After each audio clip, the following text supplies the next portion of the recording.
All right. Christopher, I see your hand raised, so I'm gonna, should be good to speak now. Excellent. I just wanted a sort of a test to see. This is my first time attending a Urban Forestry Commission meeting, and excited to see how the agenda goes today. And I just thought I'd hit the button to see if it actually works, and it does. Thank you for that. So I don't really have a public comment. I just wanted to introduce myself. It seemed like nobody else was. I don't know how many people are there. I can't see using my my Zoom, URL doesn't really reveal all the other participants all at once, so I can't see who's there. But anyway, welcome. Thank you. That's it. All right. Thanks, Christopher. If you can, any way to lower your hand there, we will keep our conversation going. I don't see any other hands raised, and so I think we're finished with public comments. All right. Welcome everybody, by the way. Good to see you all. We're deep into November here, coming into the holiday season. Hope you're all staying well.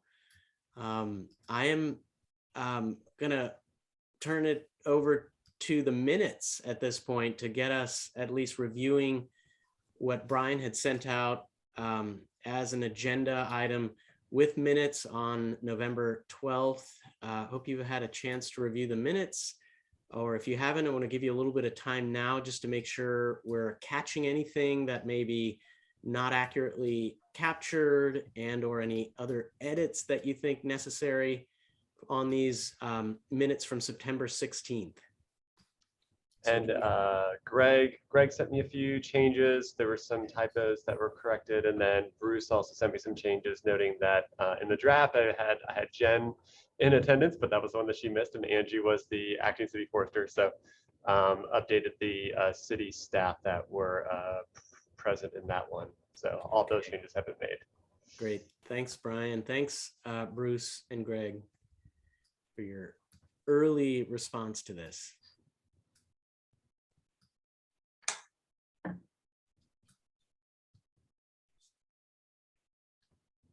So do you need, oops. Yeah, if we're ready, I need a motion to approve the minutes.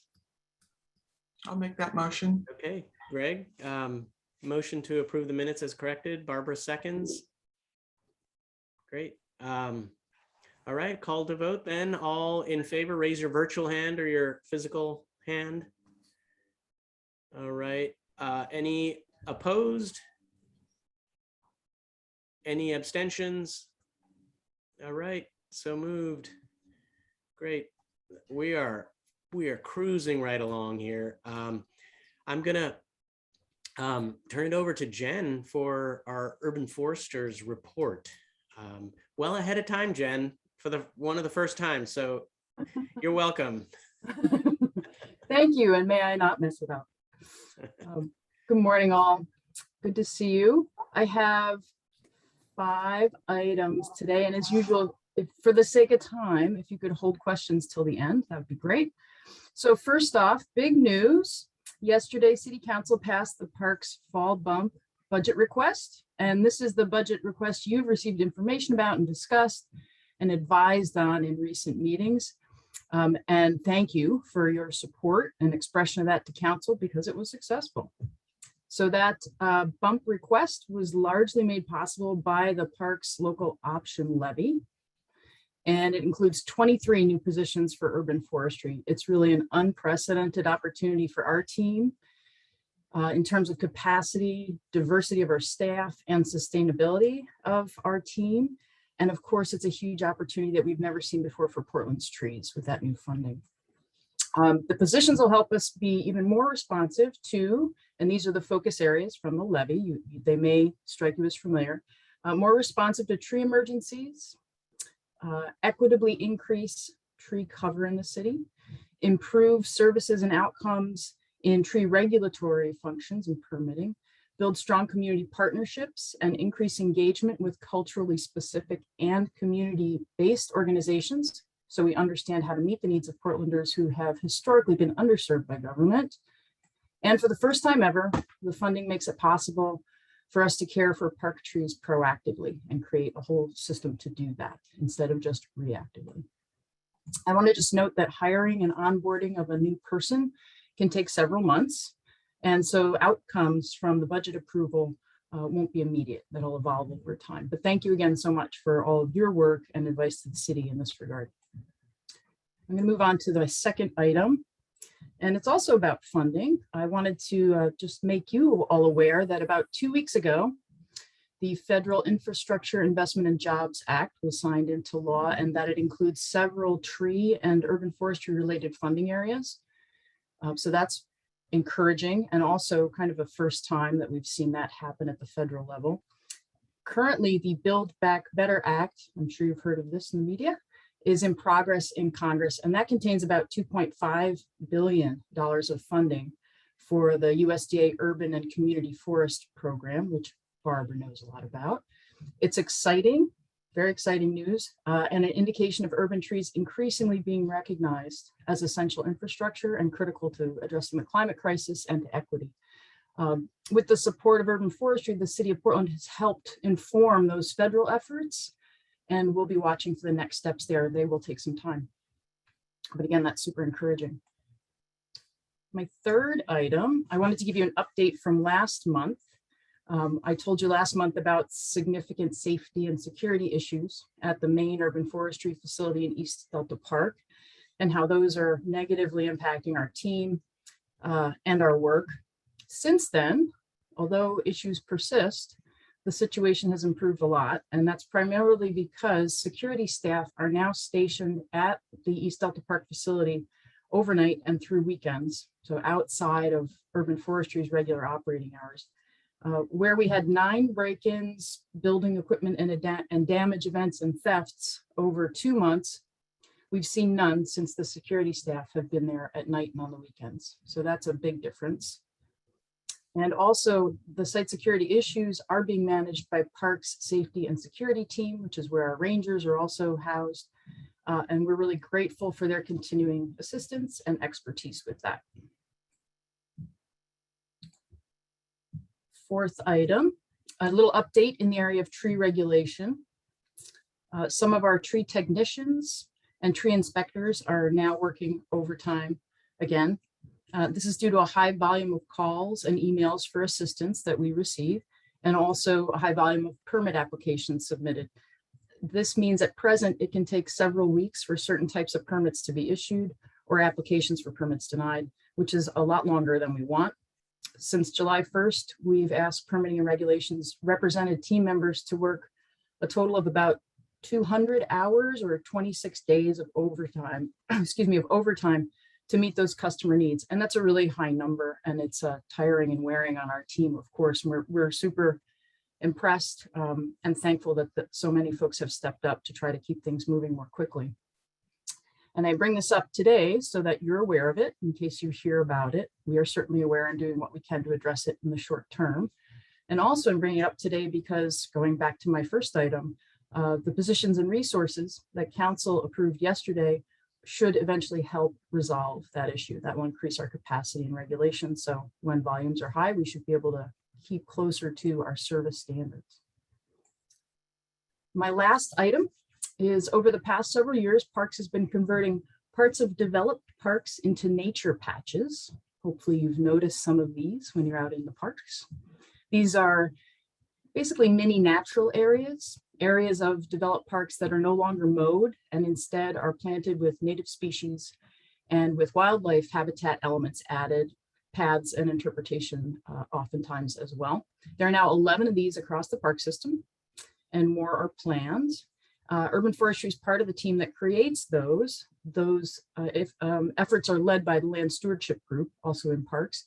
Urban Forestry helps with design, inspecting trees, and issuing tree-related permits in those areas that are being reverted, I guess you could say, and also acquires and places logs and large woody debris and wildlife snags in those areas. Wildlife snags are standing dead trees that provide habitat for many different critters. If you'd like to see one of the more recently developed nature patches, those are in Overlook Park, and also there's one in A Park, which was formerly called Custer Park, if you want to visit. That ends my report. Be happy to take any questions. Right, should we go? Right, we'll go around for the other formal presentation, but open it up with Barbara. Yeah, I just wanted to ask Jen, have you gotten any of the things that were taken from Delta Park back? Do you have any leads on them, or is it just a cold trail? Yeah, it's fascinating. This is one of those things I think all of us in forestry are like, wow, we do trees. Now we're doing this. We have gotten most things back, and that's ranged from what's been taken from kind of goofy things like diameter tapes up to whole pieces of equipment and vehicles. Most of the things that, as I said, we've gotten back, many of them have been damaged when we've gotten them back. That's a problem. And leads, yes, we have cameras that run at Delta Park and have footage of the folks who are doing this, and even have seen them in the area and provided all that information to the Portland Police Bureau through the Rangers. So we're waiting, there it lies. We're waiting to see what happens at that end. Right. Okay. Partly good news, thanks. It is, yeah, it could be worse, right, in some ways. You know, I should mention, there's still issues just with interactions with staff, getting verbally harassed and assaulted when they come in and out of our facility, and even in the facility, like somebody with a machete during a workday trying to break into buildings. So obviously those are not situations that overnight security has helped with, and we continue to look for better solutions for that, for everyone's safety. Wow. Stay- Greg. Yeah, stay safe. Thanks. My question's about the permitting and the pace of development. Can you tell us whether the development is commercial, which I guess just seems sort of unlikely to me, but is this like the start of residential infill and a lot of trees coming down, or? Yeah. Okay. I'll have to look into that, Greg, and let you know. I will tell you that the backups that I'm talking about are mostly not related to development. They are non-development more typically. So, and also with the tree techs, it's everything. It's anyone who has a question about a tree thing in the city. But we can look and get back to y'all about what our rates are given, you know, compared to previous years in terms of development permitting. Yeah, I just think it'll be interesting. I remember 4 or 5 years ago now, Vivek's staff had made some very interesting maps. I think it was right after Title 11 went into effect, and they just mapped the permitted tree removals, and it was dots all over the city. And I sort of feel with this infill that that's data that should be revisited, you know, maybe like, I guess you have to exclude the COVID years as being abnormal, but maybe the last year before COVID impacted everything after this residential infill goes into effect, because I just think there'll be a tremendous loss of trees as more square footage is squeezed in many places. Thanks, Greg. We'll look into it and see what we can provide in the short term. An analysis like that is probably not something we'll be able to do in the short term. We have different ways to look at it, but I'll follow up.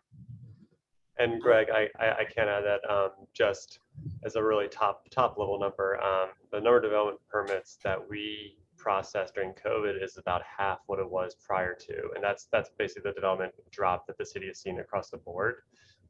It is starting to pick up, at least on the residential side, but pretty slowly. So you will probably, over the next year or two, you're probably going to see a lot less of that right now. I will, let me just interject really quickly. I've talked to Brian and Jen about this in passing, but just so you know, we've just finished a first cut of an analysis looking at gain and loss of tree canopy in the city. And it's using a very blunt data set called the National Agricultural Inventory Program, NAPE imagery, which is 1 meter resolution. And I have to say, the first cut of results I saw were just devastating. It's one of the deepest hits of the amount of trees lost from 2014 to 2020. January, it's essentially Title 11 time period. And it really hit me pretty hard. And I'm trying to make sure we got all our analysis as accurate as we can, but I'm looking for, as soon as we do that, I'm hoping to bring that out to definitely the urban forestry team, and then the commission, hopefully, and I'd like to really get it out there in the community to see what's going on in some parts of the city where we have some of the hottest temperatures, and we're seeing some of the fastest tree loss as well. And I'll just note on that that the relationship between the permit data that we've seen and the actual tree loss that we've seen, it's not a very strong relationship. So there's a lot of trees coming down without permits, as I think you all probably already know. Daniel. Thanks, Vivek. Jen, just a comment about, you were talking about the Build Back Better Act and money in it for urban forestry around the country. It seems to me like in the past few years, there have been a lot of new sources of potential urban forestry money popping up, like things like the Portland Clean Energy Fund, all the money that's coming from the levy. There just seems to be a lot more money now that could potentially go into more street trees. And this commission for 4 or 5 years at least has had a real priority about increasing the urban canopy, specifically street trees. You remember the street tree task force we were proposing a few years ago. And it seems to me like there's enough money that's headed in this direction that maybe the city could partner with whoever it needs to start a pilot program in an underserved neighborhood to take over street tree planting and maintenance. Something that the city hasn't been able to do because of financial reasons or taxes, but to do a pilot program to prepare to take this citywide, should the voters figure out a way to do this in the future, because we would have a lot to learn by doing a pilot program. So I would really like to put a plug in for the city to try to get together with various partners to see how we could make this a reality, because it's something that's been a priority for a long time. And we really haven't seen anything happen on, this whole idea of trying to get the city to take over street tree maintenance. So just a plug. Yeah, thank you, Daniel. Yes, there's potential, I think. We haven't seen any of those other funds hit yet, and it will be important to see how that plays out. Reminder for everybody that the Parks levy specifically is not used for street tree maintenance. That was something that was specifically polled about, and the commitments that Parks made and needs to deliver on to the voters are other things that I listed off in the first part of my report, and doesn't include city funding of street tree maintenance. But we're also interested in that and continue to pursue it. And as you all know, we have worked with a consultant on that and have been coming up with a report, and it includes, Daniel, a pilot project or projects. And that's also something that when we were in front of council at the work session back in the day, Mayor Wheeler requested as well. So not forgotten or lost, and maybe those new funding sources will help move things along. Thanks, Jen. Thanks, Daniel. Megan. This is just a quick comment. I can't help it because it's what I do in my day job. But Jen, I love that you talked about the nature patches. I walk by one all the time, and I would love if passed along at some point to the folks that I know that are doing that, just to make suggestions, whether it's I don't know, directing folks to some of the soil water conservation districts or other parks resources about how folks can do that at their own homes. I know I do that, but it's it's a place I recommend that people go to see what it looks like to naturescape. So I'd love for something to help make the connection that people can know that's actually something you can translate to your own space. So I don't know what that means, but that's my idea. Cool, thanks, Megan. We'll follow up with you on that. We've had connections with Nikki, I'm forgetting her last name now, in the past, but it's been a while, just about cross advertising. But we'll follow up with you and see how we can cross promote.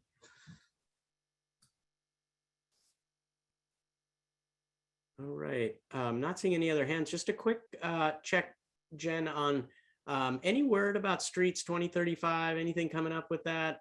Have you picked up, or you or Brian picked up on what's going on there?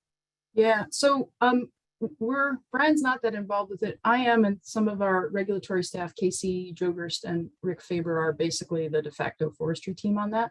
And we are working on it daily, but there's nothing new to report at this point. All right. Well, good. Nick, we might be coming to you a bit early. I'm glad you were the early bird on this call as well. So would you be open to starting a little bit early? And so we have then maybe a little more time for discussion about the Dutch elm disease program. I think we've set aside half hour for you, and feel free. I think we'd all love to hear a little bit about of course, the program, and also about your wishes for what you kind of feedback you're looking for from the commission. Before we get started. And before maybe you get started, Jen has a hand up. Yeah, Okay. Thank you, Vivek. I just wanted to do a quick introduction. Okay, yeah. Great. So Nick Rossmiller, good morning, Nick. Thanks for being here. Is our elm monitor, seasonal elm monitor, and he's been in that role a few years with us. So he has lots of experience to share with you. And also I want to recognize that Larry McGinnis is here, our operations manager. I don't think he's been to a commission meeting in a while. And Nick works with Larry and his team. Our Dutch elm monitoring program and disease management program is in our operations work group. So thank you both for being here, and take it away. Hi, everyone. Yeah, my name is Nick, and I'll use this as my sound check opportunity as I share my screen with the presentation. Hear you great. Perfect.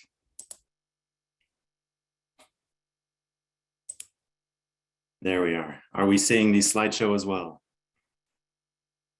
Awesome. Yes. Okay. Yeah, my name is Nick Rossmiller, pronouns he, him, his. I've been the elm monitor for the last 3 seasons. I'm excited to be here with the commission. I understand this used to be a commonality, reporting the elm findings. So I'm glad to share my perspective after 3 seasons. I am an ISA certified arborist with the tree risk assessment qualification. And I'm very happy to share this and answer any questions you have. So as we get started, this first photo is of an elm on the Eastmoreland Golf Course, Southeast Bybee. And you can tell there's some flagging, some visual symptoms of Dutch elm disease in the top of the tree there that I will reference in further slides. So let's begin. This presentation will cover the history of Dutch elm disease, especially in Portland. We'll go over the elm strategy that urban forestry has. It's a 5-pronged approach. I will share with you the 2021 findings, DED, go over some program challenges and some recommendations, and that'll leave time for questions at the end of the presentation. Timeline of DED in Portland. The most important dates here to remember, 1987 was when City Council passed an ordinance that declared Dutch elm disease a nuisance. It specified infected elms are unlawful on any parcel of land in the city.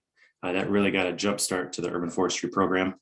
And then in 2017, a similar change, council passed a policy where the infected tree removal associated costs were shifted to the adjacent property owner. That's an important distinction. That's a conversation I have a lot as elm monitor with folks. 2017 was when that change happened.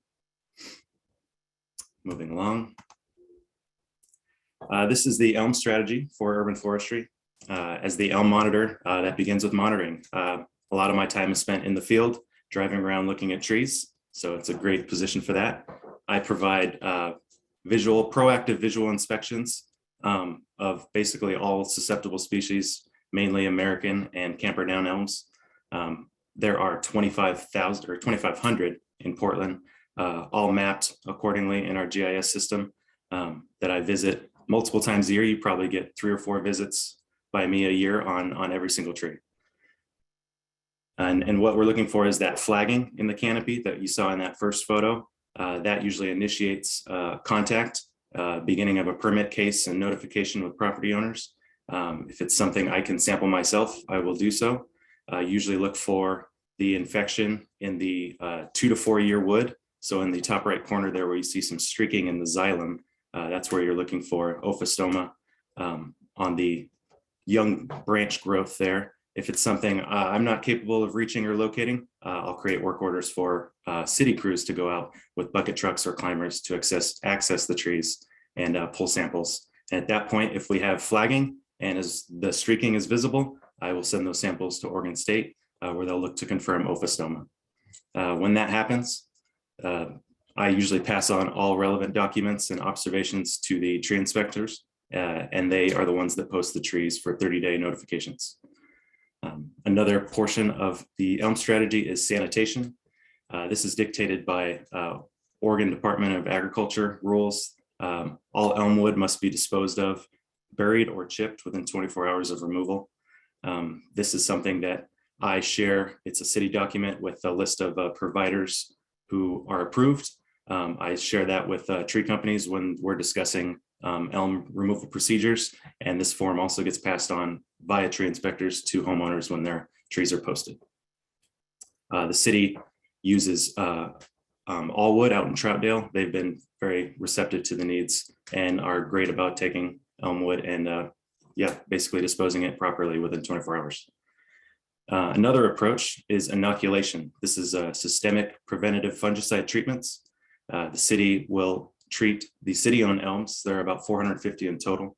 This year there was 119 treated, and that is the photo in the bottom right. That is a macro injection of Arbotect set up. As you can see in the bottom, it's kind of a little bit of an excavation around the root flare, and that's a process that could take a couple hours to a whole day waiting for that tree to transpire and bring up all that product systemically. And that's usually on a 3-year cycle that it is treated and hopefully prevents Dutch elm disease. The last aspect of it is education and outreach. I make a lot of site visits to homeowners that are inquiring about elms. A lot of times, maybe they're learning that they have leaf miner damage, or they're reporting concern about the health of their elms after maybe some summer limb drops or storm damage, and just how they can reach out to the city to be proactive in managing their trees, maybe what recommendations they have moving forward. And that's where I can get into a lot of the tree care provider work lists about pruning, regular pruning, watering in these long hot summers, and always recommending that they maybe consider macro or micro injections to prevent Dutch elm disease, full stop. Moving along. These are the 2021 findings. There were 36 elms removed in total due to elm monitoring. 13 of those were confirmed positive. There were 15 dead or dying that were passed as nuisance abatement. A lot of those included trees that were basically throughout the process of sampling, trying to confirm Dutch elm disease in this hot summer, just completely died, no viable tissue. And so they were passed as dead trees. A lot of that was happening in the middle of this summer with some trees, as you can see in this photo here, just top kill. By the time we get a crew out there to sample, there's no viable tissue, no point in sending them to a lab. There were 4 property owner generated Dutch elm disease suspected trees removed. This was in hotspot neighborhoods where I'm sure these property owners had seen many Dutch elm disease cases come and go. And in the middle of the process of the city sampling and testing, they proactively got a permit started to get the tree removed before we can confirm. There were also 4 dead or dying elms removed from city property. This was along Lentz Park, along Southeast 88, and as well as the median in Southwest First in downtown. We've seen kind of a hot spot year over year, lose a couple elms, 2 elms there as well.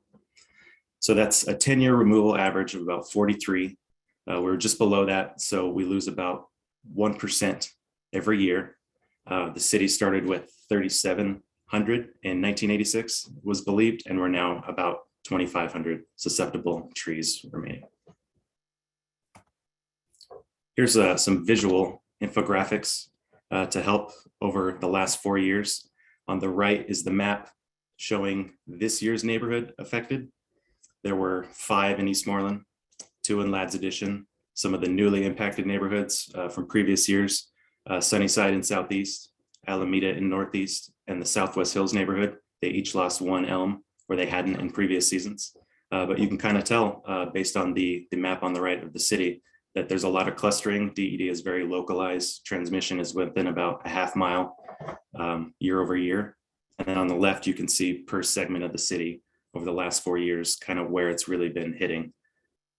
Nice visual representation there. We'll move along. Here's some photos of just some general park elm damage and maintenance. On the left, Holiday Park in the middle of summer. As trees are transpiring, pulling up a lot of water. This elm saw a major failure of 2 limbs. It was removed. In the center there, an image from President's Day storm where we lost 2 elms in the South Park blocks. And on the right was a DED confirmed elm at Wilshire Park that I confirmed.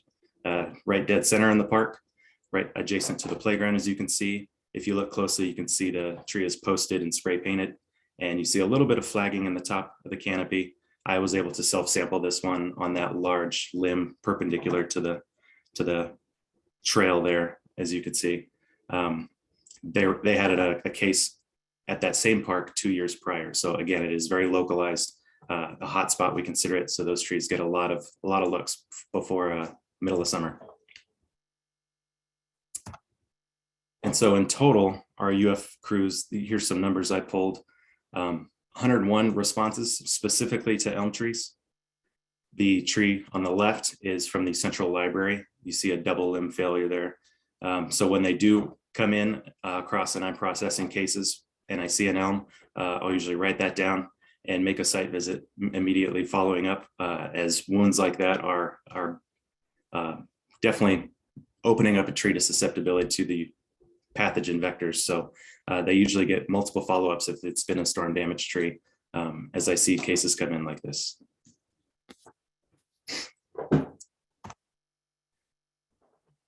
And so we'll end on some challenges and some recommendations I have. Again, yeah, I've been doing this for 3 years, so a little bit of perspective.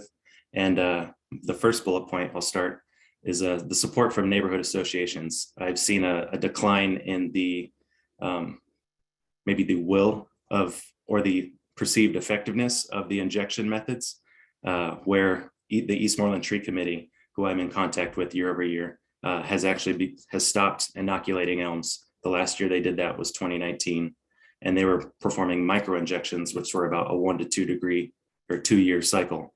So essentially you could imagine that might impact a lot more of their trees in the future. Similar with the Save Our Elms in Ladd's Addition.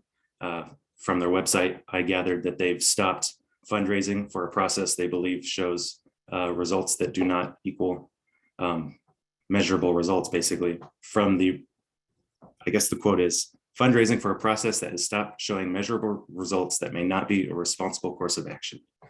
So they stopped fundraising. They didn't see measurable results as they continued to see what they had as treated trees fail year over year. And so now a lot of those, as I drive around, I still see maybe individual homeowners take the proactive approach of contracting with providers to treat trees, but it is no longer on a neighborhood association level. I've seen that decline over a couple of years. The next point, many infected trees remain after the 30-day removal notification. This one's understandable. It's very realistic. A lot of conversations I have with homeowners that 30 days is next to impossible to meet as you're scheduling with tree companies that are booked out. But we always let them know, as long as they can get a contract signed, put a date on the calendar with those companies, we totally understand. But of course, the sooner you can remove a tree, the less you're keeping the ability to transmit the disease. So that's been a hurdle for sure. That 30 days definitely jumps out at a lot of people when they see trees posted, but it's something we are flexible with and work with homeowners and tree companies. I also request maybe some updates to the DE webpage and the information pamphlet that I share with folks when I make initial contacts. Just updating facts and figures as science improves, maybe selling more of the inoculation. The pamphlet I use is about from the mid-90s. Still has a lot of great information. As I'm running out on them, I feel like that's something I could refresh, provide more relevant information and context with what urban forestry is capable of providing for them. And the last bullet point just shows DED lab results this year, a slight dip from previous years, but many of those same trees that were found negative, like I mentioned earlier, had died in the process of sampling. So we still saw a similar amount of trees removed in the end. And at this point, that concludes my presentation. If we have any questions, now's the time we can certainly open up and have a discussion. Thank you. Thanks, Nick. It's helpful, helpful context and activities that are going on. Could you just before we get started with questions and discussion, could you just give us a sense for the severity of how Dutch elm disease affects a whole urban forest and what we've seen potentially in other parts of the country where Dutch elm disease has really had a catastrophic effect, just to get a sense of the scale and the importance of trying to get early interventions in place? Yeah, exactly. In previous iterations, yeah, going back to my timeline, when this impacted America in the 80s, a lot of communities, especially in the Midwest, where at least I have some history, some knowledge talking to colleagues and relatives, when Dutch elm disease came through, completely wiped out entire canopies, entire street trees. Management decisions were made just to remove them and not plant American elms really ever again. We're different here in Portland, where we look to proactively manage this, preserve this urban forest, and because they are wonderful trees. They're in many of our beautiful parks, South Park blocks. This picture here we're looking at is Wallace Park. And we love the ecosystem services they provide. So yeah, it's definitely a position where we're managing the decline of these trees. But if you definitely see them localized in neighborhoods, it's important as they go down the street killing elms year over year, that you have those conversations with neighbors to basically proactively be prepared for what's going to happen if they struggle to come to terms with what they maybe need to do to manage their tree and the responsibilities they maybe have and the things they could do to prevent what are sometimes very hefty removal bills, sometimes 5 figures, if they get caught off guard by a Dutch elm positive tree. Thanks for that context. Great. Damon. A couple of questions. You mentioned that this, it sounded almost like you were mentioning that the city could provide macro injections. I'm guessing that's, if that's the case, that's different than in the past. Well, the city provides for the 450 that are on city-owned land. Okay. They do not ask that service, or that service has not been provided to homeowners with private or right-of-way elms, essentially. I'm a tree contractor in the city, and as far as I know, there's probably only 2 companies that provide macro injection services. Yeah. And I was wondering if there was a way for the city to partner with landowners or partner with Save Our Elms, community groups and whatnot, to provide or help provide macro injection services for some of the street trees. Yes, I see. Yeah. Jen, I maybe. Yeah, I can speak to that, Damon. So we do maintain relationships with those groups and try to support and encourage them when they're interested in doing that. And of course, folks can get permits for treatments of trees for various things. And that includes macro treatments, macro injection treatments for DED. And that has happened in the past. Sure. It's a very expensive process for individual homeowners. So I was wondering if there might be a program or there might be some ability of the city as funds become available that urban forestry can help with, provide a third source or maybe some additional supplemental funding as they've done in the past. So yeah, that's just more of a statement, I guess. The other question I had was probably more in Larry's end of things. Is the city able to hit their 30-day window with their removals on city properties? I'll take that one, Damon, and Larry can follow up if you like, Larry. One of the reasons that our policy shifted back in 2017 was that given the fact that we have 14 arborists who are responsible for 24/7 emergency response in all city rights of way and city property, as well as care for trees in park zone properties, it was taking us a really long time to get to DED removals. And it was taking anywhere from 4 to 6 months, almost continuous, of all of our arborist capacity. There were other reasons also for, applying the city's code regarding adjacent property owner care of street trees equitably across the city that we also shifted it. But yeah, that is a challenge. And it's still a challenge, even with our own park trees. And Larry, if you want to add anything to that, please do. Yeah, sure. I feel pretty confident. That we are hitting the 30-day mark. No problem at all. This year we're pretty fortunate. Just a small number of park trees, and again, we're also doing some right-of-way trees for Peabody and other public lands. Let me, back when this tree removals were under my umbrella, trees would start flagging end of June, July, and it's typically when all the Peabody projects would come online. That was the times when parks would dry out, and I was able to get into parks. And then all these projects, and of course emergencies and things like that. It was a real challenge. I will say, we were removing up to 55 trees at a time. It was a serious undertaking and a really, really big burden on my team. I'm just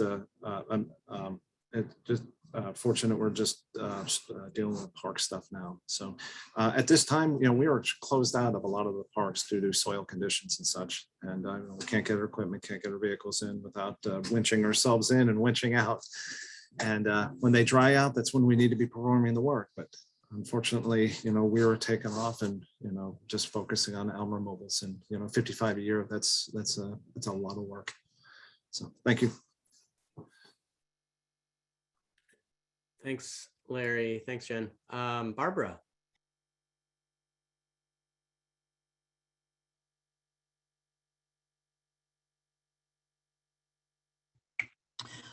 So this is maybe an opinion question for Jen or Larry or Nick or whoever the right person is. So do you think that the city's change in emphasis on the city's change in shifting responsibility for DED trees to property owners, do you think that the neighborhood associations are interpreting that as a lack of emphasis, and that they are thinking, well, if the city doesn't care, why should we? I mean, do you think that might be the case or not?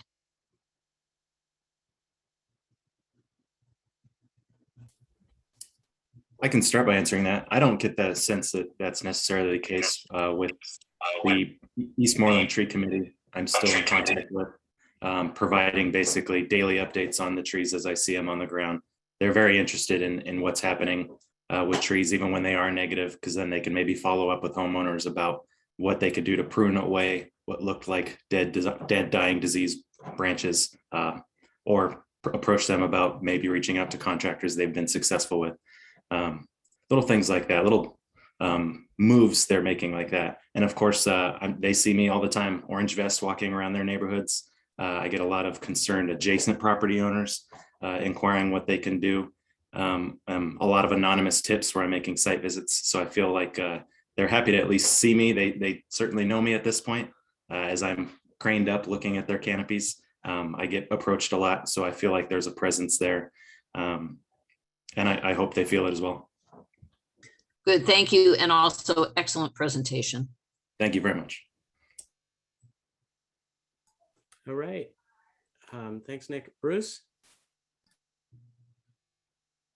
Yeah, I just wanted, how do you find out the phone number or the email address of a property owner who never responds to you? If they have a tree that you suspect has Dutch elm disease or is later diagnosed with Dutch elm disease, is going to be posted for removal. That is usually sometimes tricky. I feel like I'm obviously working typical hours, so I'm not catching people at home even during COVID. And so if I'm setting up a permit case, I do have access to the basic property owner, but sometimes there's not provided phone numbers or email addresses. So there really isn't that way to communicate with them besides a mailing address, mailing the letter of notification, dropping off literature at their doorstep, business card with my number on it. I'm also listed on that official letter where we're informing them that their tree is being tested. And a lot of times, even with that out there, I don't hear back from folks on the regular. So it's about, yeah, being proactive. I think there's maybe more opportunity there to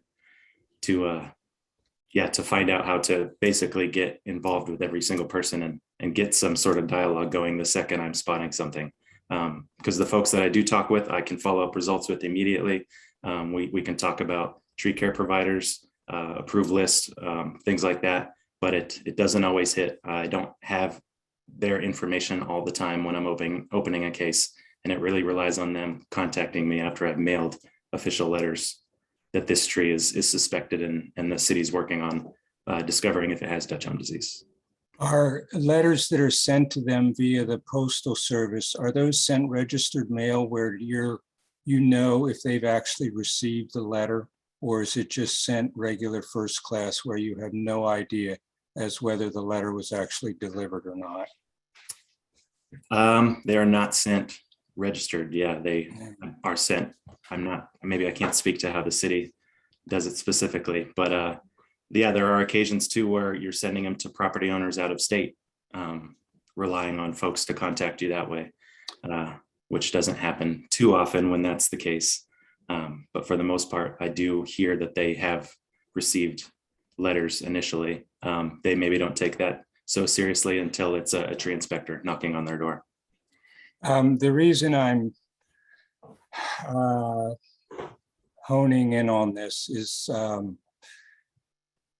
not everybody has readily accessible $10,000 to $20,000 for tree removal, and for some people this is going to take some time to logistically arrange or not. But I'm pleased to hear that the 30-day, it's what it says, but if the property owner contacts you, that you'll work with them. But I don't know. Anyway, so those are my questions. Because I don't know. I tried to find the email address and the phone number of one of the properties, and I couldn't find it online, but maybe there are better ways. So thank you. Thanks, Bruce. Yeah, thanks, Bruce. Thanks, Nick. Greg, and then Megan. Thank you, Nick, for doing this work. And actually, I always read these reports, even if you don't present them verbally. I want to thank you in addition. I know that in some years, given the hours that are devoted to the program, you've also been tasked with actually looking at heritage trees. And so that's really helped us get up-to-date measurements and kind of health reports. And so that's really appreciated. My ears perked up when you mentioned you had them all on GIS, because I remember in previous reports seeing maps, say of Ladd's edition, where there were removals and then the current removals, and you could kind of see the spread. And at the time, I think I asked if Jeff Ramsey could help me, because as the Heritage Tree Committee, we've had maybe 3 elms lost in the last 4 or 5 years. And they are such big old trees that we were hoping that actually the GIS might give us some clues. And I don't know if it has size, but it might be something that just you could think of some that are large and away from those sources of infection. We'd really like to do some outreach and see if we could add some new elm heritage trees, because right now I think there's maybe only 3 listed. So that maybe is in that, hopefully you do a 4th year of monitoring. But they're remarkable trees. And I think that sometimes we have concerns about the money that's spent with the inspections and with inoculations. And I think I come down on the side of lose 1% a year and you still got a lot of ecosystem value and beauty of these trees. So anyway, thanks, and keep us in mind for Heritage Tree nominations. Thanks. Yeah, thank you, Greg. To follow up, the Elm report for this year should be published in the next couple of weeks on the website. It is currently up for second draft review. You should see that published to the Urban Forestry website shortly.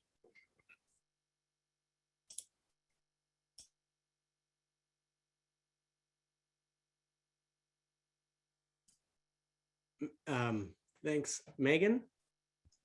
First, Vivek, that cardigan's amazing. I just have to say that. Thanks. Just cause it's true. Nick, I have 2 questions for you. My first question is about just any correlation that you may be starting to see. I want to realize that, time is a factor in this, but between extreme weather events, right, and the health of some of these elm trees, right, it seems like clearly there is a correlation. You drew between the winter storm, but I'm just wondering if any potential trends are identifying themselves or maybe starting to perk your curiosity as to potential trends. I certainly feel like that's the case.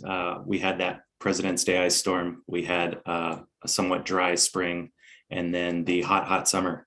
All those conditions stress mature trees to such a degree. Where every year I basically, if I'm not back in this position, lead a checklist of what I believe are going to be some hard hit trees the next year. Maybe trees that started to show some late foliage drop.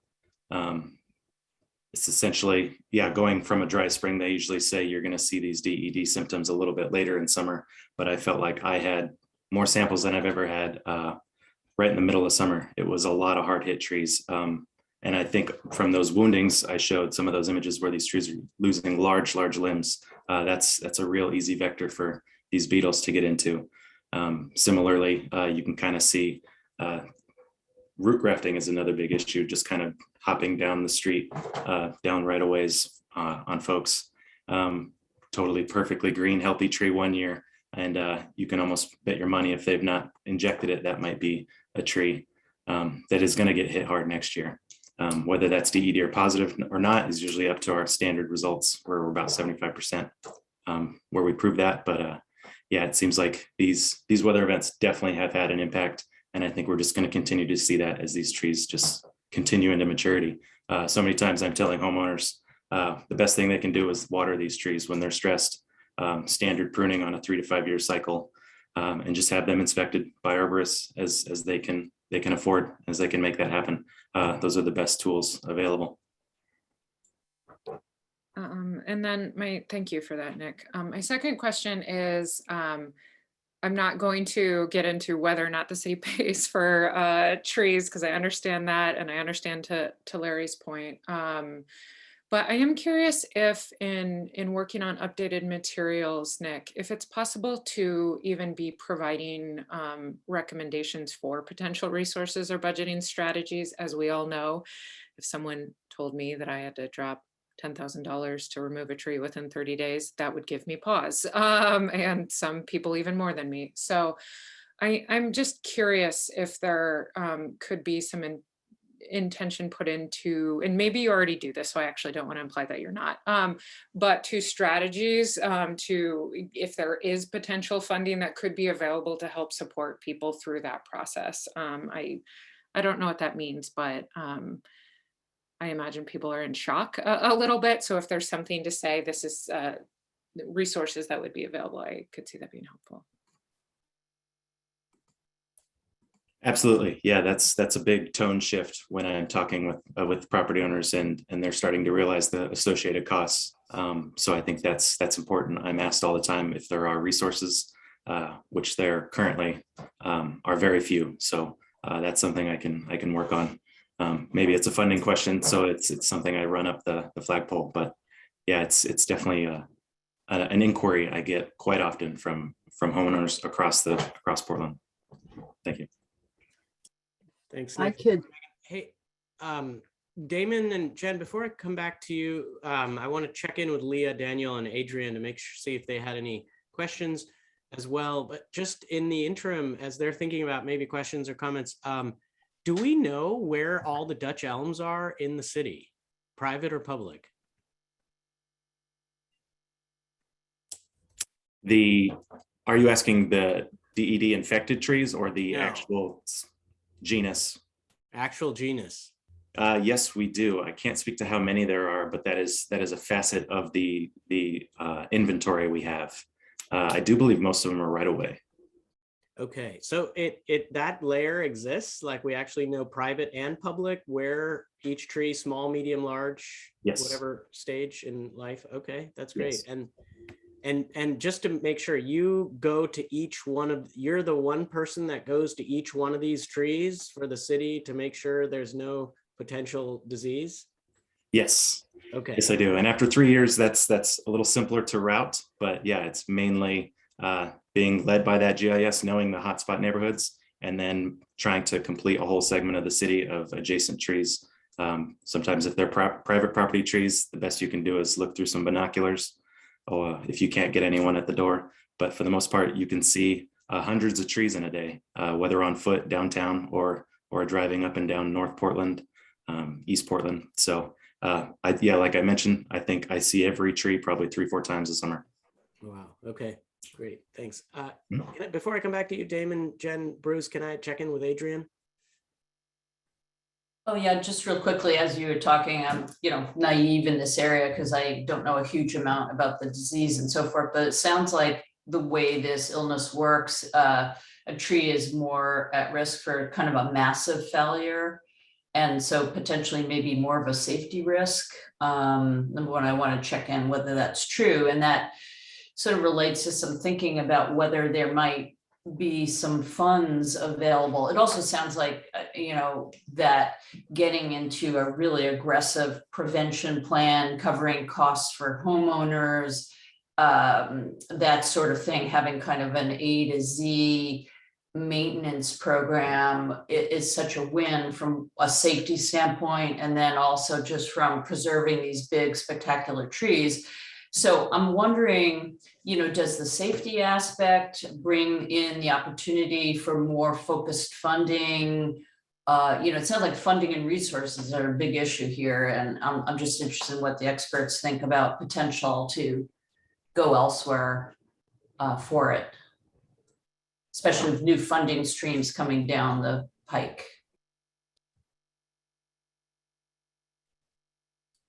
I think I should probably speak to that rather than have Nick try to navigate funding.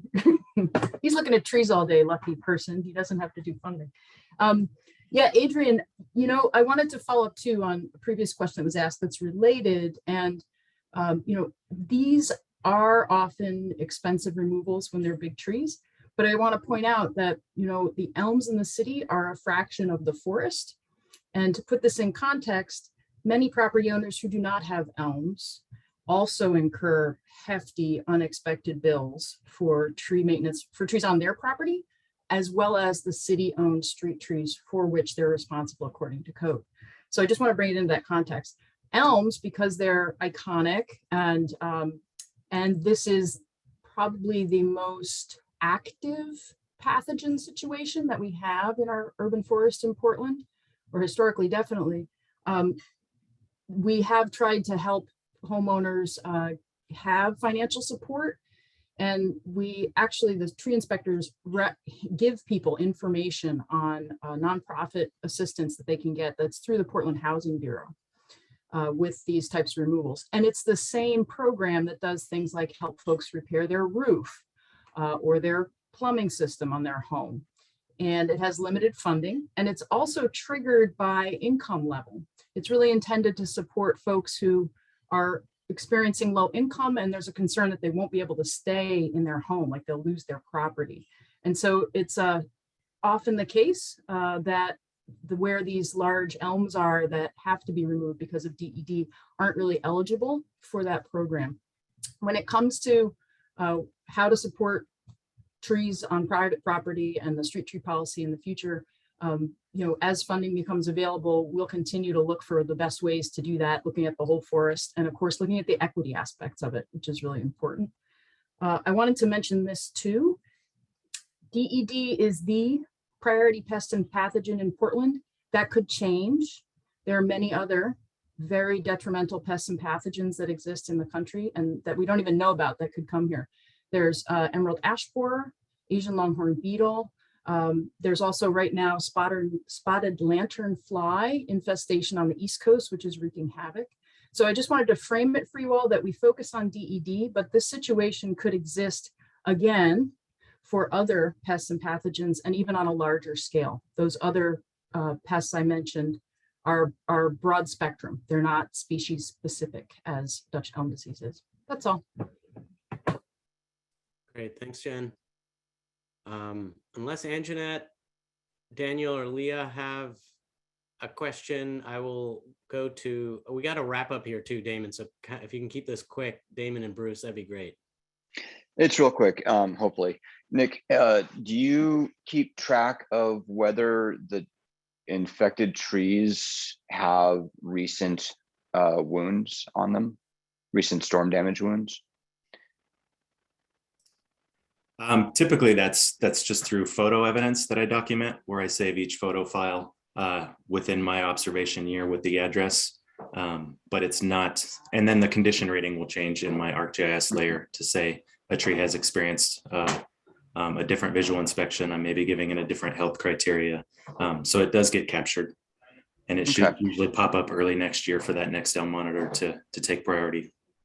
It was with that library elm. One of the reasons it was decided to have that removed was that we had those wounds there. There was a whole line of elms behind that one, and the county decided that it may be possible that may get infected over time, and so that decision to remove the tree was made based on that.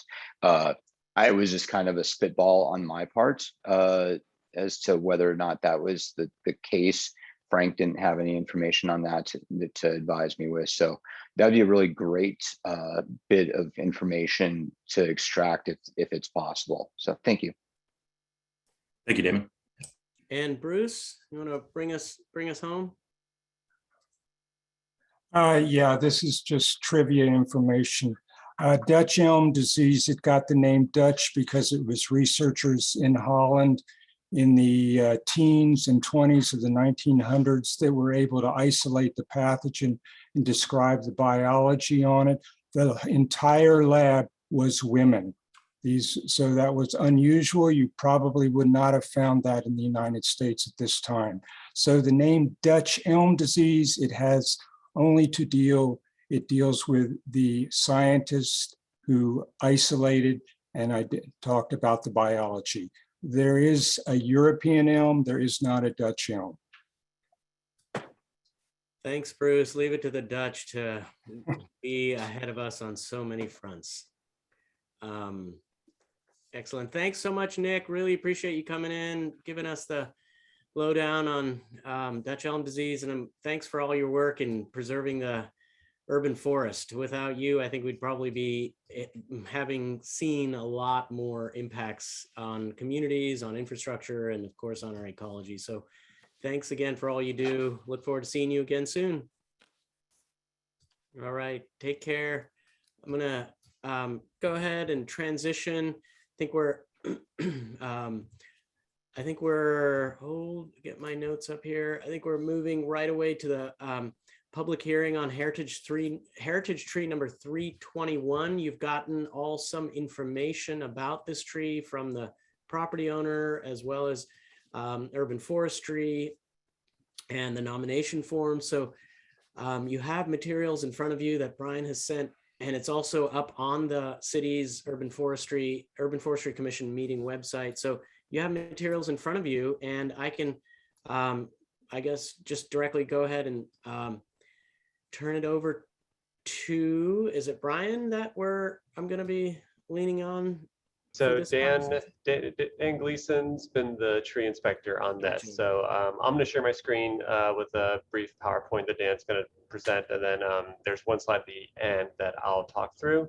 Okay. And I just want to make sure, Robin, you're the property owner. I've let you into the meeting. I want to make sure that you're hearing us and able to participate. Looks like you're on mute right now. All right, Robin, can you hear us okay? Give a virtual thumbs up or a verbal. Cannot. Oh, there we go. Oh, Good. Good. We can see you. Great. Okay. Can we hear you as well? Can you say test, test? Test, test. I'm Thank you. here. Great. I'm glad to be here. Thank you. Okay. And thank you, commissioners. You volunteers serve a good cause at no cost to the city. It's kind of like Donna and me. We support urban river keepers. All this is good for the environment, we think, and it helps stabilize our mental health these days. Don't you agree?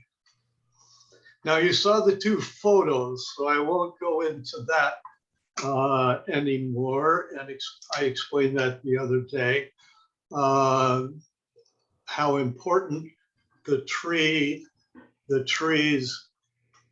environment is to our reasoning for wanting to take it down. That tree and its play area was a ground rule triple to center field, the way the kids played it. The tree and its play area were one and the same on that corner lot. It was just what we wanted in the first place when we applied for a heritage tree.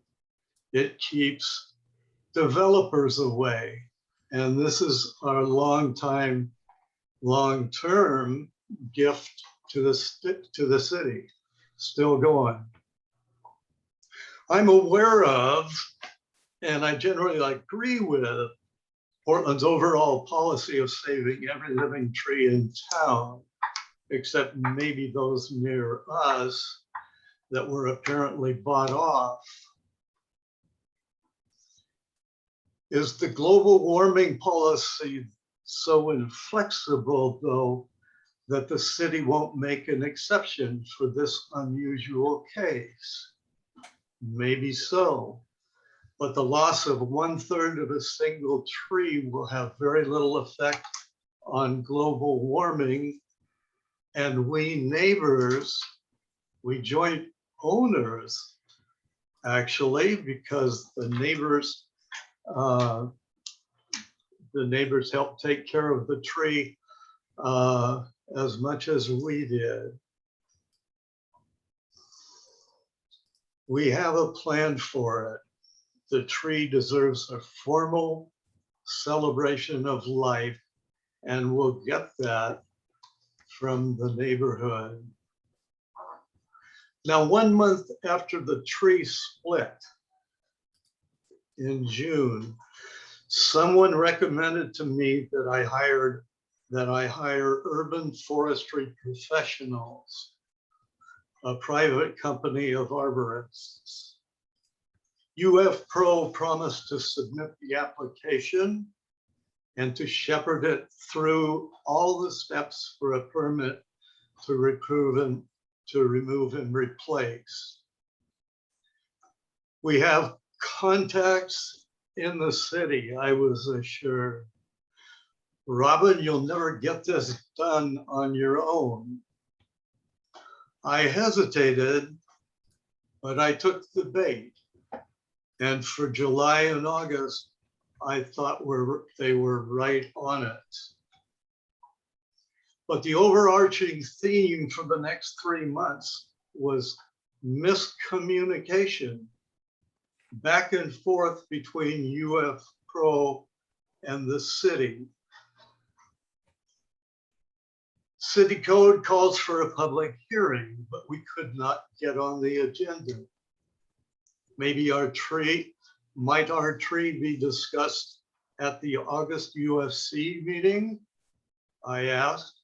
I got copies to all this back and forth, and I'm keeping a log on it just for my own case. Robin, you'll never get it done on your own. And for July and August, I thought they were on top of it. But just a minute, I lost my place. You can see I'm reading from this because I write better than I speak sometimes. But city code calls for a public hearing, but we could not get on the agenda. Oh, I'm repeating this. No. Same request, same answer for the September meeting, and again for October. We Codys are scared. Our homeowner policy with USAA will not protect this tree, and we're on the hook. We're liable for anything that happens that's caused by the tree.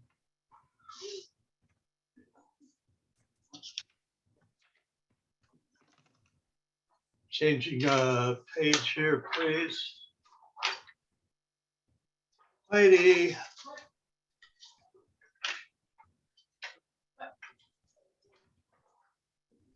And changing the page here, please. So there. Yeah.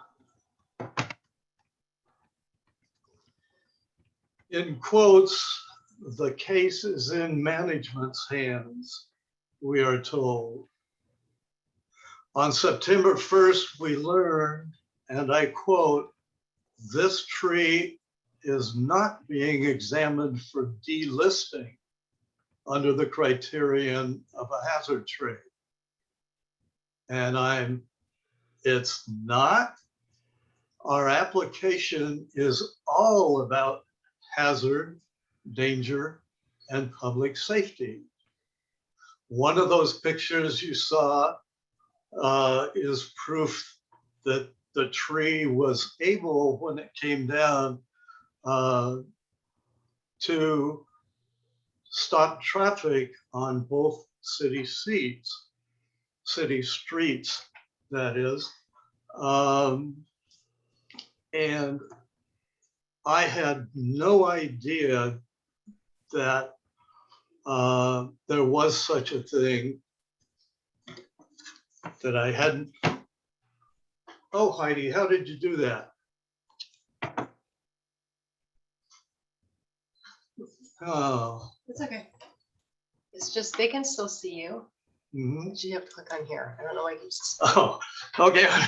I'm getting technical assistance here from my daughter. Thank Heidi. Mm-hmm. So our application is all about hazard, danger, threat to the city. One picture that you saw shows that the tree can spread limbs and debris to both streets on that corner.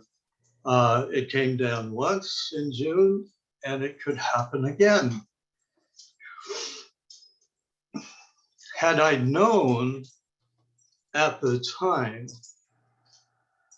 that delisting, also called removal of the heritage tree designation, had I known, I would have applied somehow for that.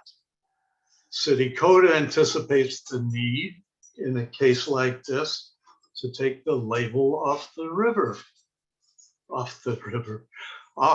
tree. From the code, I get this.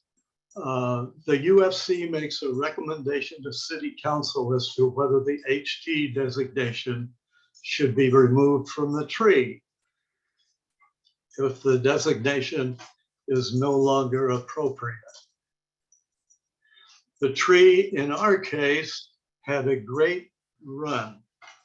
It's totally inappropriate now to have a formerly lovely and productive, proud creature out there on the curb, undressed for all to see.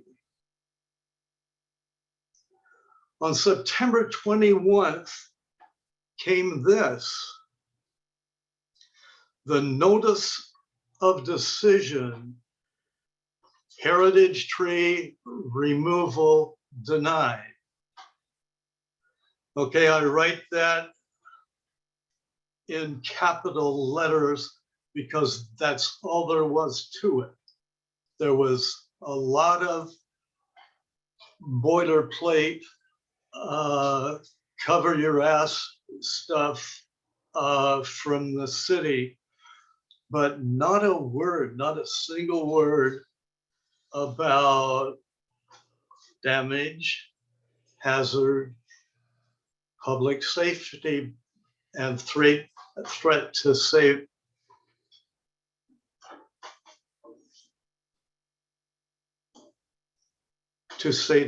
safety on the streets.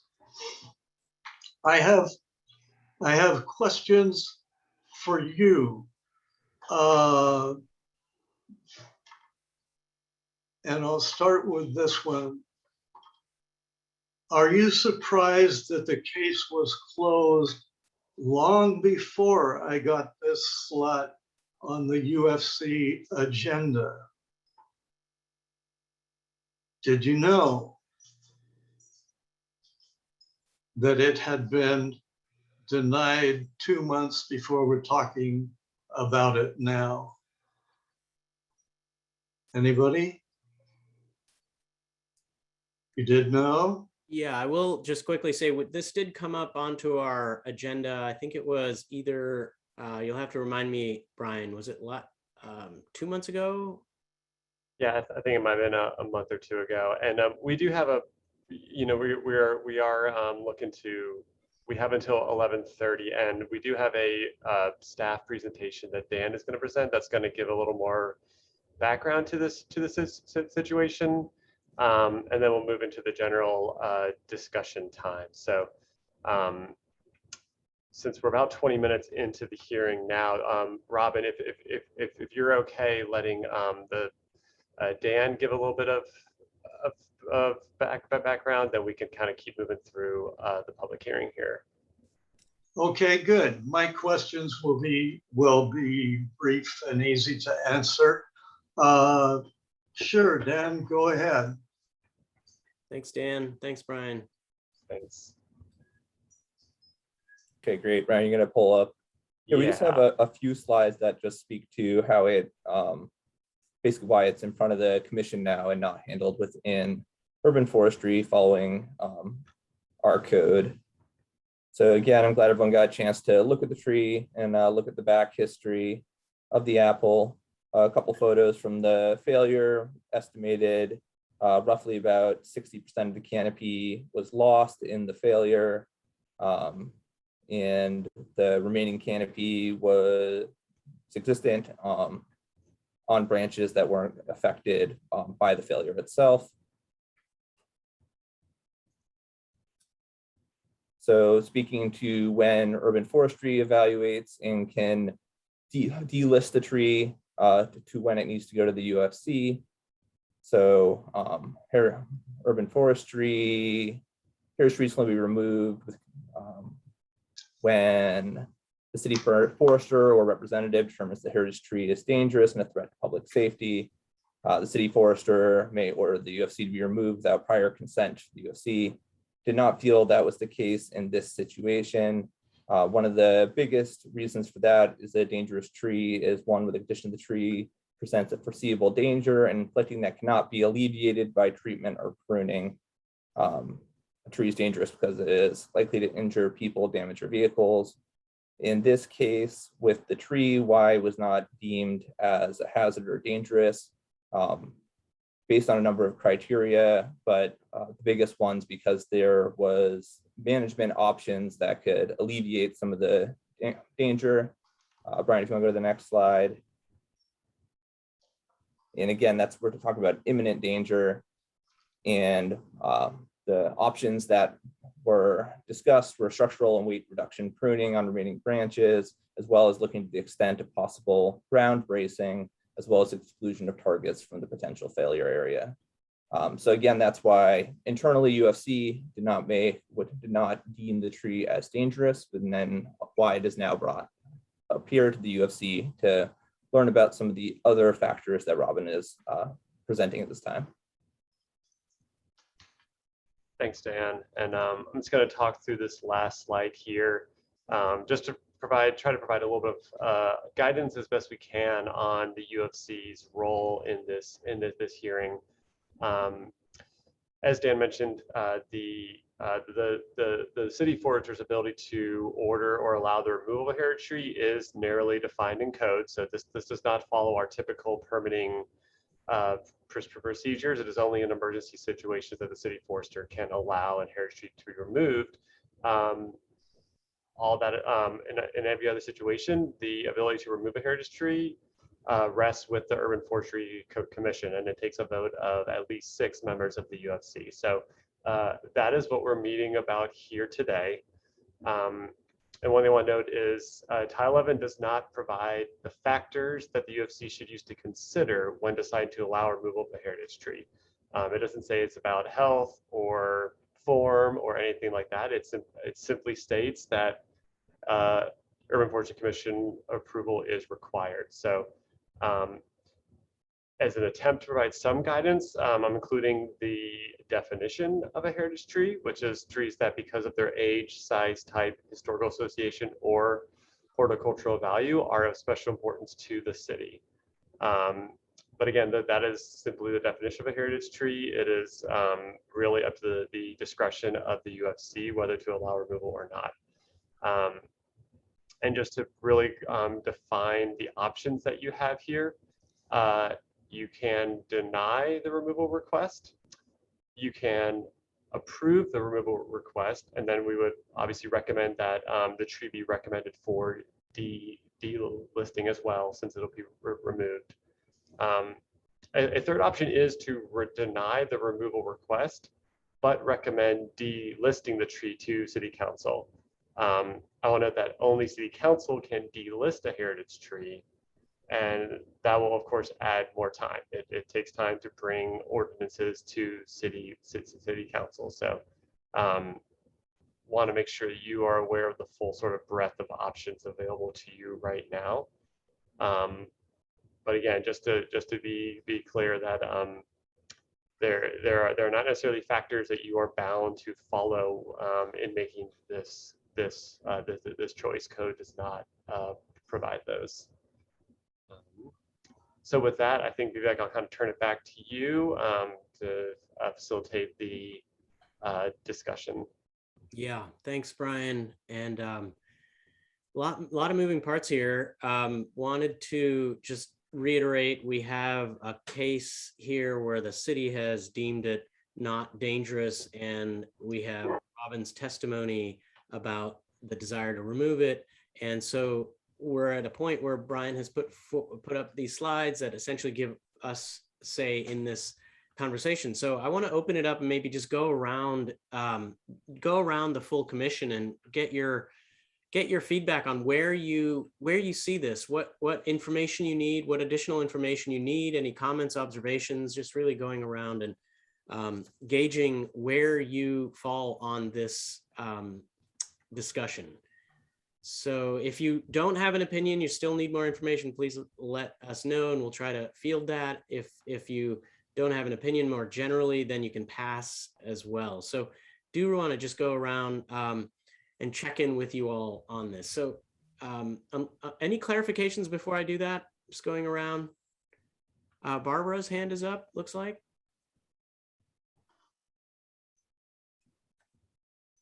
Yeah, yeah, there you go.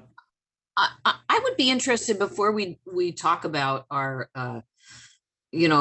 what we think about the tree is that, I don't know if Greg is the person or Dan is the person or who's the right person, probably Dan, to say something about the health of the remaining portion of the tree, because we know that it's, the city has determined it not to be dangerous, but, is there anything that we should know or could know about the health of the tree? Yes, I'd like to answer that. Dan, please. Excuse me. Yeah. Can I ask, since Dan is an arborist for the city and looked at the tree, can I ask Dan to answer that? And maybe we can come back to you after we've gone around, because I think Dan may be the best person. Yep, I'm happy to answer the question. I apologize, inopportune for my internet to fail me, but I'm back in. If you could just repeat the question. Okay, Dan. So before we go around and we talk about what we think about the tree and the heritage tree status and all that, I'm wondering if you can say something about the health of the remaining part of the tree. Yeah. So the due to the injury, the health of the remaining portion of the tree is definitely going to be impacted. The tree follows similar conditions to very old apples, where there is the presence of both hollow in the stem and remaining branch, as well as signs of decay. This does bring up some concerns due to the amount of canopy that is existent on the remaining tree. And that's why, even though the tree has dealt with significant canopy loss, we would recommend some additional canopy pruning as well. This level of pruning of lost photosynthetic material will have an impact on the overall health of the tree, but it is not something that I believe would create a situation where the tree would not have the resources to survive over the next few years. But looking at the ability of long-term viability of the tree, I believe it would be impacted. So looking at the timeline, I believe the loss that occurred will impact the overall length of time the tree can sustain itself, but it is not a indication of imminent decline in health. Okay, thank you. I'd like to jump in there with a question, because Dan Gleason was our only personal contact with the commission, and I have seen, and it's in the application, exactly the opposite of what was reported to the commission or for the application, that the tree is not healthy enough to solve the problem here.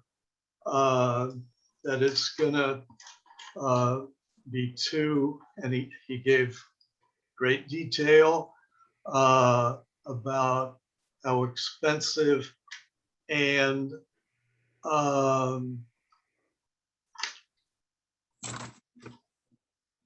inefficient it would be to keep the tree propped up. For example, I hope the application, I hope you can read the risk report by Tim O'Connell of UF's Pro, whose opinion on the tree's health is exactly the opposite of Dan Gleason's. I have a quick question for you. Before you go there, Robin, I'd like to hear from Bruce, Adrian, and Daniel, please. They've had their hands up, and it's more for clarification before we get into your questions. Okay. Thanks, Bruce. My question is, Daniel, did you climb into the tree and did you measure the amount of decay that's present in the hollow of the surviving main stem of the tree? No, urban forestry inspectors are not within our scope to do level 3 assessments, but the tree itself is not particularly tall. And so looking at where the cavities are, was able to sound it at the base with a sounding hammer, and then look into the first primary union where I was able to see hollow and decay, and get a pretty good sense of the level of decay there. That said, also with that, the recommendations for an availability for pruning would, following other industry standards, allow for up to 80% of hollow to meet hazard standards with the weight reduction that could be performed on the tree. And it was not into that level. Okay, all right. Thank you. Thanks, Bruce. Thanks, Dan. Vivek, do you mind if I go next? I have to leave You have to in leave about at 11:05. 3 minutes to talk to the Metro Council. Okay, yeah, please, Daniel, Adrian, Damon, we'll come back to you right after Daniel. Okay, thank you. Just for disclosure purposes, I know Robin, and through a mutual friend was the one who recommended he contact Urban Forestry about this issue. Yeah, I guess my question really also is about the level of decay. I've certainly seen a mature Gravenstein many years ago that had that, and it did come down rather suddenly, even though it was not obvious how deep throughout the tree the decay was. Though it has been seen to be not an imminent danger right now, I'm wondering if it's possible if we could have another inspection a year from now, just to see how the decay is progressing. You know, for heritage trees, we do declare them as heritage trees to give them that special protection. So because it has been deemed like not an imminent threat, I guess the way I look at it is maybe we come back in a year and reassess to see if there is more imminent damage, since we know there is decay in the tree. So that's all I wanted to say. Okay, thanks, Daniel. Appreciate it. Adrian? Yeah, I think I actually asked my questions in the chat. I think it would be good to actually, maybe if Brian sent a link for the current picture of the tree, but I think it would be good to project it. And then, you know, I think it's appropriate to hear from the experts a projected lifespan, along with, you know, perhaps further investigation of the amount of rot. Okay, one really quick. Let's go. Robin, let me just get Damon to ask his question and then we'll come back around. Okay, sure. So I'm a certified arborist, a tree risk assessor. I didn't go visit the tree, but just from the pictures and whatnot that I've seen, and from the certified, so the tree risk assessment reports from the city arborists that deem this not to be a risk, a high risk tree. You know, this just doesn't seem like that. It seems like the first report, the first company you engaged may have had motives in terms of helping or maybe even scaring you into needing to feel like this tree needed to be removed. We helped the Dibble House, a historic house in Malala, manage their historic apple trees that are 150 plus years old, and their shell wall, the thickness of the live wood around those trees is thin as a drum, but they are cranking right along. There was recently one that had a pretty big failure. We installed a prop in this tree, which is basically bracing it to the ground. We pruned this tree, and the tree is just cranking right along. Gravensteins have a tremendous resilience, and you know, if we were to you know, just say, well, sir, you've lost a leg. Guess it's time for you to go.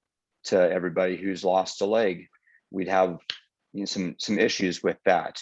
This is a very old tree. It doesn't pose a risk to either the street, which it seems like everything that went towards the street has now come off. It's not tall enough to hit your house. There's, you know, been lots of people that have said this tree is not a risk, and there's definitely standards that have been applied, agricultural standards across the industry that have been applied to this tree that say that it's not a risk, and that and when we look at that, removal is always the last effort. If we can prune the tree, if we can do things to maintain the tree without removing the tree, especially a heritage tree like this, that according to your application a few years ago to make this a heritage tree, is well loved by the community. And your earlier statements that this is a ground roll triple for the kids playing baseball out there. You know, this is an asset to the community, and to just go on the basis of one company who may have ulterior motives in their assessment, I don't think, you know, I think that's not a great way to go about this. So that's just my statement about this tree.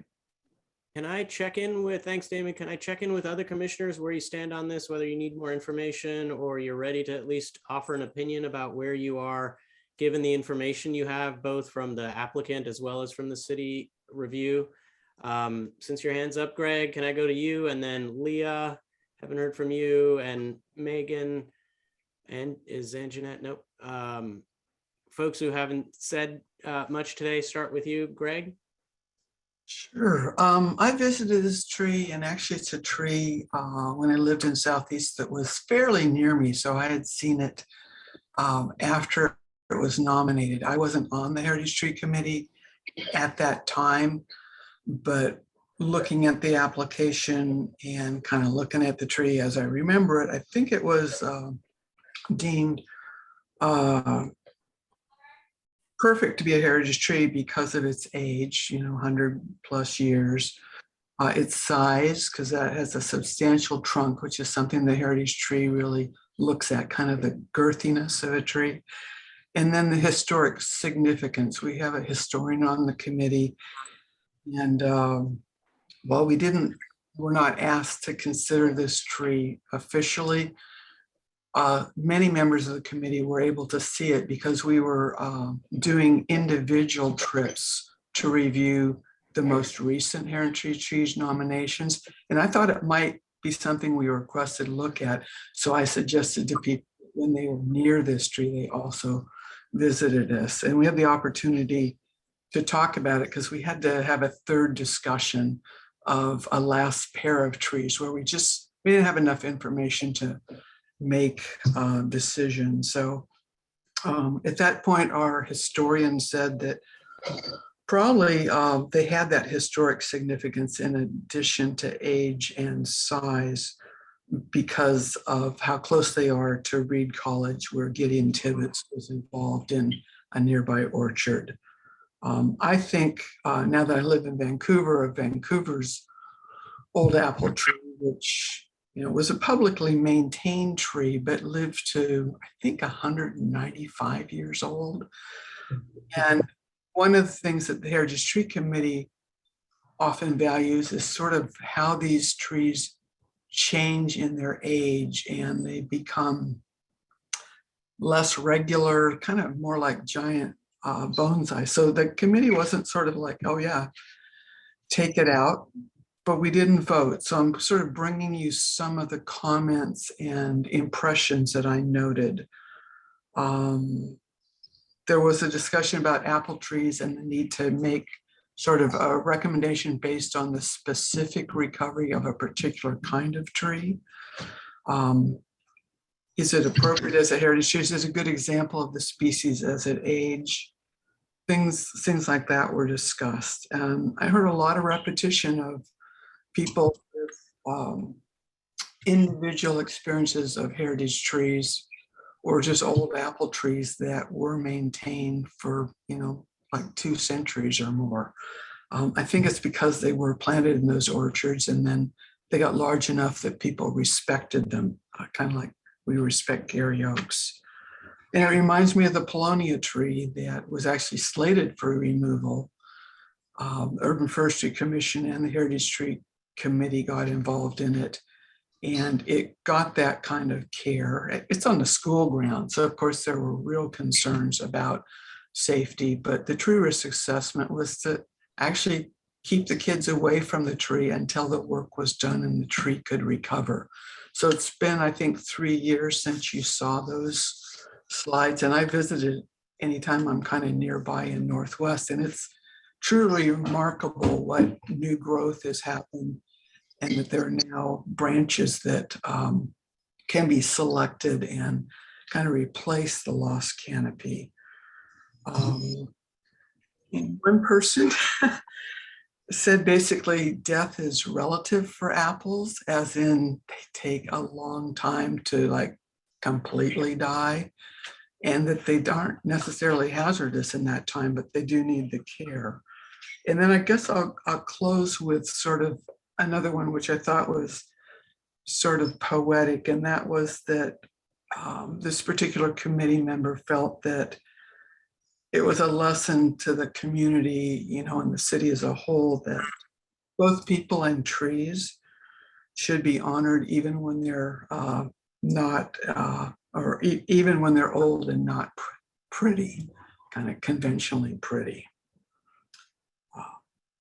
So I guess that there's one more thing to say, and that there were some suggestions that if the tree were to not be delisted or removed, that a plaque or some information on what had happened to it could be educational, and that perhaps as a measure of goodwill, possibly urban forestry could help with the maintenance for a while. Again, I don't know the liability that might involve for the city. I just wanted to pass it on. So that's a kind of conglomeration of input from the Heritage Tree Committee, which was not acting officially and did not vote on this tree. Thanks, Greg. Very helpful. Leah, can we go to you and see where you are on this particular issue? Yeah, actually, my question was kind of, Greg just answered, why was the tree deemed a heritage tree, and thinking about, does it still have those characteristics? And obviously the age sounds like was an important one. Yeah, so thanks, Greg. That helped me understand it a lot better. Great. Adrian, do you have any, and then we'll go to Megan and keep going down the line. Any questions or opinion on where you stand with this right now? Just getting a pulse. Well, let me jump in here.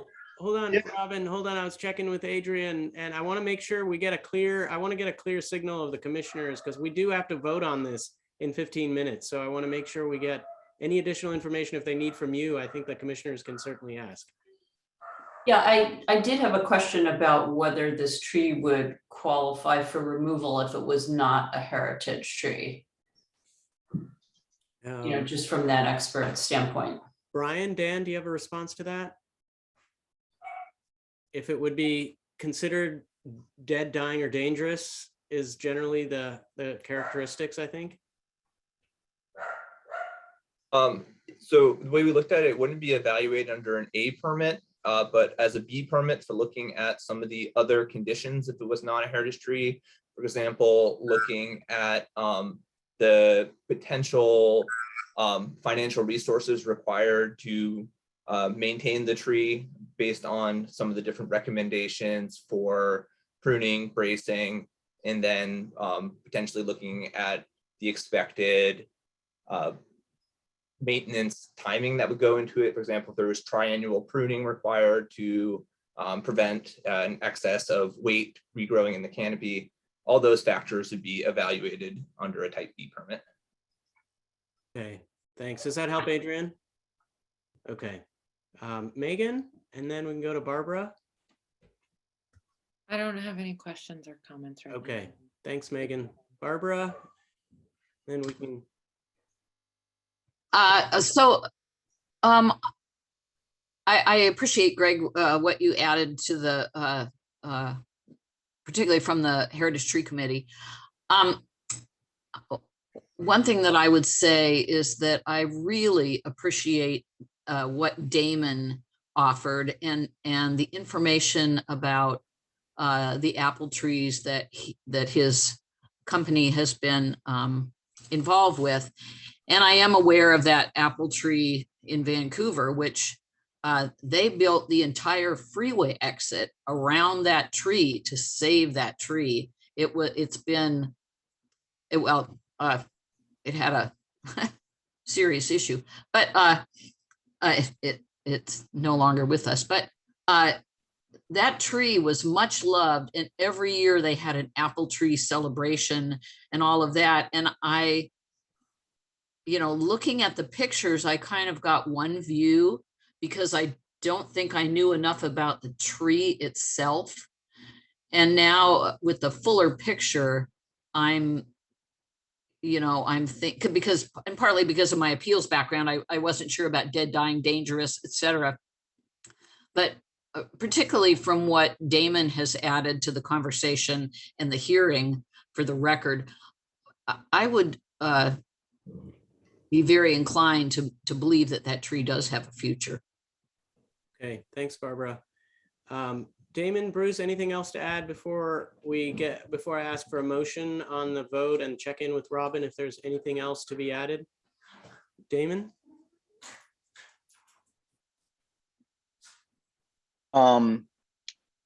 Now for pruning heritage trees, maybe one of the city staff can remind me if this is correct.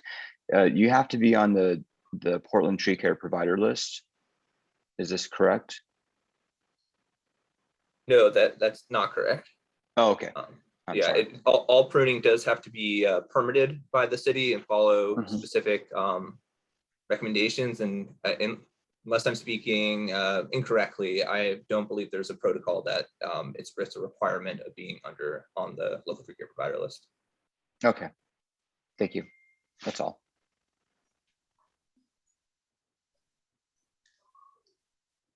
Oh, sorry, I was muted. Bruce? So I did visit the tree. Let's see, was it last Saturday? Or no, one of these Saturdays recently. I'm not a hazard tree evaluator or something like that.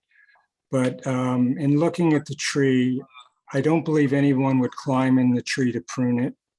If you're pruning, I'm not sure that it's close enough to the street to get a cherry picker in there to prune at the top of the tree.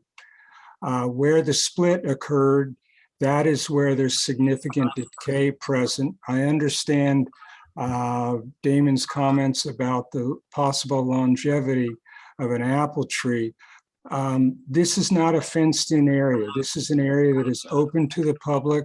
And as Robin has stated, it seems to be a playground for the kids, which I appreciate because there's open space there. And I'm not sure where the nearest park is. So if it was my tree and I had to undertake the expense that you're talking about, recommended by the city, I think that's really unrealistic. And does the tree have character? Would it, if it was an application was made today to get that tree heritage tree status, I would be very surprised. I would never vote for it because it's lost 60% of its structure and there is significant decay.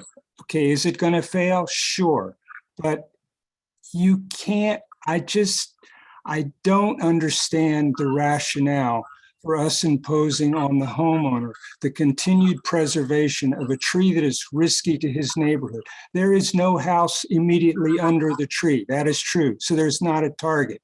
But if that's where kids play regularly and have for many, many years, how do you break that habit? Are you asking the homeowner to fence off that area so people can't get there?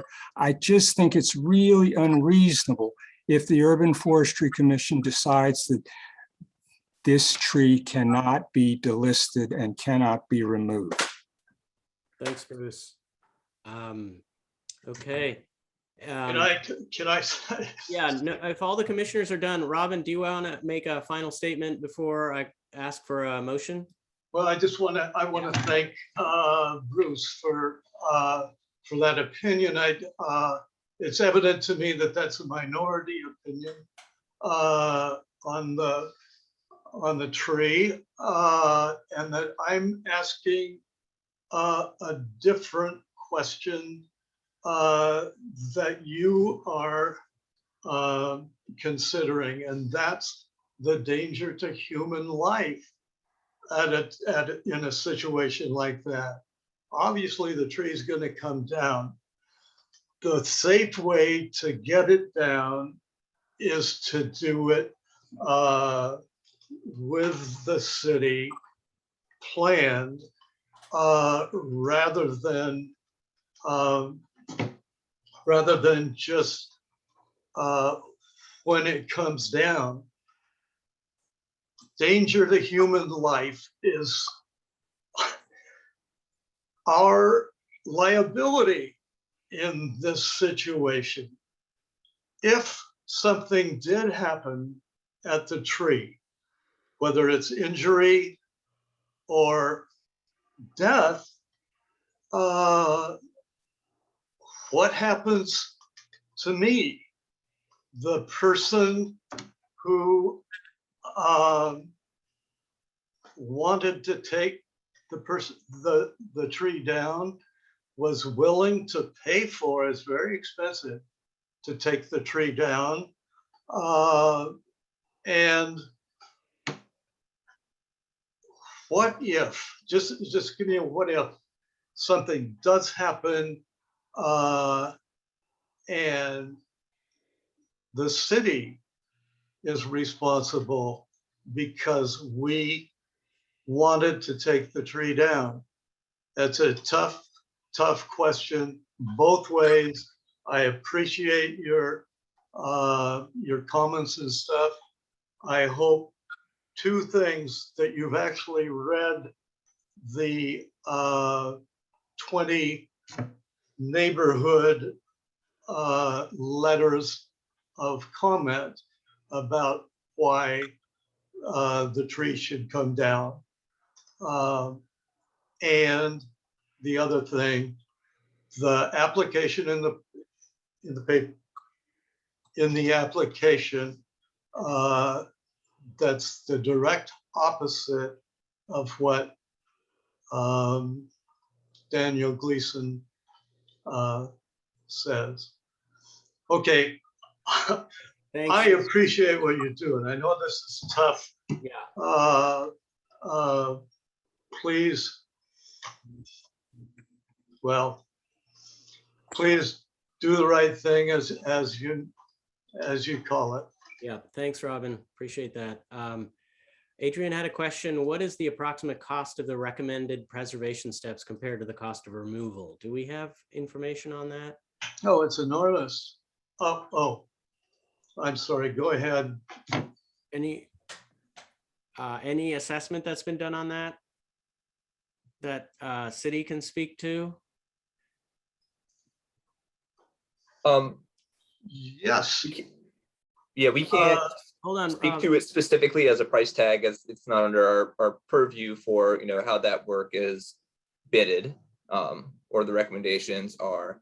I can speak to the recommendations I made to to alleviate some of the risk concerns that Robin's brought up, could vary from significant pruning for the initial prune, and then looking into likely triannual pruning on the tree, to possibly looking at bracing from the ground to the stem, which does have a typical higher cost, not one that I've ever been involved with of the specific bidding for.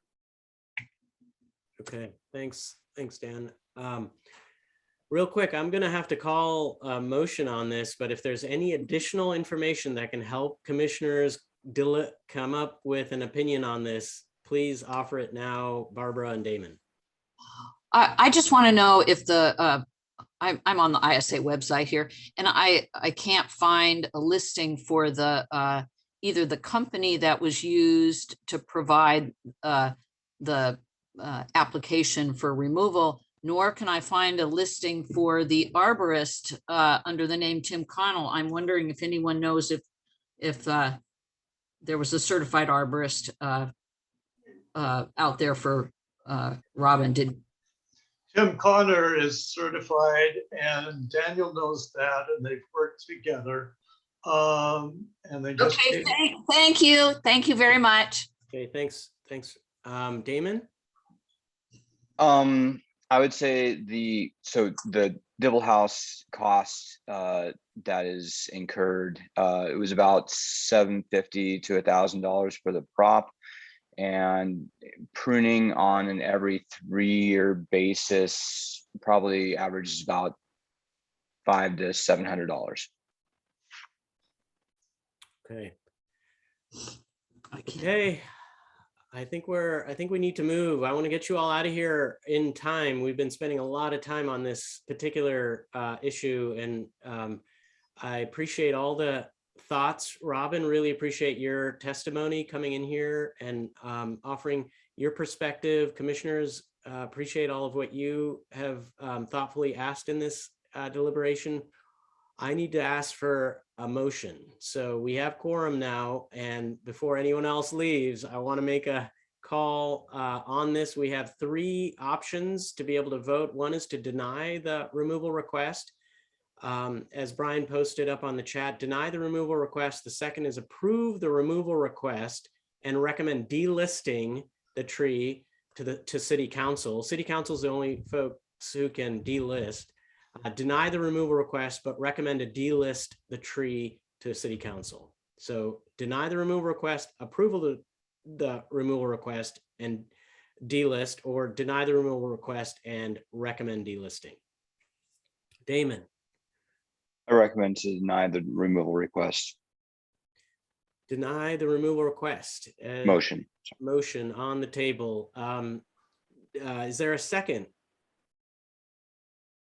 All right, I saw Barbara's hand come up first. Any discussion, any alternative motion? Going to be, actually, I can do an alternative motion after we have a vote for this, see if we have a vote for this. So the motion on the table right now is deny the removal request.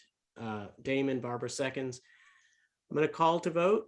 Raise your virtual hand or your physical hand for this. All in favor for denying the removal request? Is it up? 1, 2, 3, 4, 5. Okay, all opposed to denying the removal request? 1, 2. Any abstentions? 1 abstention. Okay, so we have votes to pass for denying the removal request from what I've seen, and 2 noes, 1 abstention. We are passed. Robin, we're as a commission denying the removal request at this time. We will push this forward to Brian and the city and see where they go with this. I think we're keeping it as of this vote. The commission has agreed to keep this as a heritage tree in standing. Just coming in at 11:31 here, so we're a little bit over. Barbara, anything to close us out here? Yeah, this doesn't require a comment, Robin, but what I would suggest to you is that maybe the timing isn't right on this request. And, you know, I think the commission has looked pretty seriously at both sides of this issue. I would suggest that perhaps the timing is not quite there, and that maybe in the future it might look different. And I would also suggest that maybe an arborist, you know, who isn't so, and I'm speaking, you know, from, I wasn't out there, and again, no comment required, but maybe a different arborist that doesn't, isn't trying to maybe direct you in one lane or another might give you a better perspective on whether removal is a thing to do, and a different timing. So that's it. I close. Thanks, Barbara. And I want to get you all out of here on time. Robin, thanks again for coming in. Commissioners, thanks for your comments on this. Dan, thanks for your description of this case as well, in your view. I'm going to call the meeting to a close. Thank you all for your time here today. Take good care. See you next month, if not sooner. Thank you all. Bye-bye. Bye.